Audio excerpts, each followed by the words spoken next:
يا اهلا بيكم يا شباب في فيديو جديد. بعد انتظار طويل جدا اخيرا نزل فيلم اسد لمحمد رمضان. نزل البرومو الرسمي للفيلم، والفيلم كده شكله هيكون روعة بجد. النهارده جايين نتعرف على قصة الفيلم ومين الابطال وكمان امتى هيتعرض الفيلم ده في السينمات. فالحلقة دي فيها كل المعلومات اللي بتدور عليها حوالين الفيلم، فعلشان كده عاوزك مركز معايا كويس جدا وخلينا نبتدوا بالتفاصيل على طول. وخلينا كده في البداية نتعرف على مين هم الابطال اللي هيشاركوا في الفيلم ده. اولا هيكون معانا محمد رمضان، وده البطل الاساسي بتاعنا في الفيلم واللي بيقدم شخصية اسد. وهيكون معاه كمان ماجد الكدواني وده الشرير بتاع الفيلم. هيكون متواجد معاه كمان رزان جمال ودي اللي هتقدم البطولة النسائية داخل احداث الفيلم. وكمان هيكون متواجد معانا علي قاسم، وهيكون متواجد معانا راكين سعد واحمد مالك، وهيكون ليهم مشاهد صغيرة جدا جوه الفيلم. وكمان هيكون متواجد معانا احمد خالد صالح واحمد عبد الحميد واسلام مبروك وده ممثل من السودان.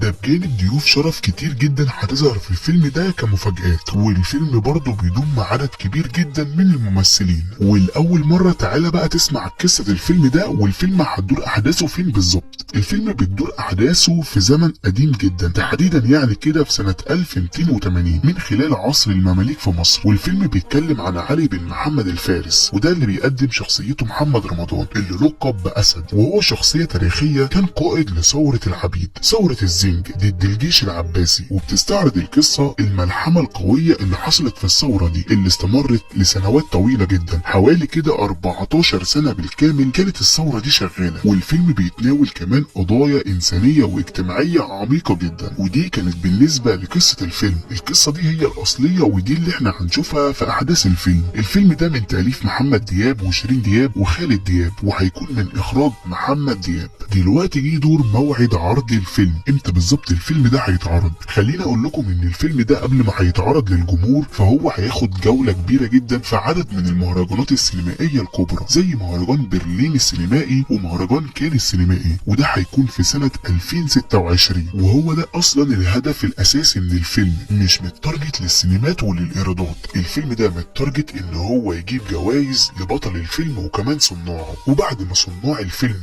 هيوصلوا للمراد بتاعهم من خلال الفيلم ده هيبداوا يطرحوه للجمهور. وطبعا هيكون في مناسبة العيد، يا عيد الفطر يا عيد الاضحى 2026 ان شاء الله. ودي كانت كل حاجة حوالين فيلم اسد لمحمد رمضان. دي التفاصيل الكاملة لكل حاجة تخص الفيلم ده. فلو عجبتك الحلقة دي لحد هنا يا ريت تدعمني بلايك، تشترك معايا في القناة، تفعل زر التنبيهات علشان توصلك كل الحلقات اللي جايه. انا محمود مسعود فويس اوفر حلقة النهارده. اشوفكم على خير في فيديو قادم. سلام.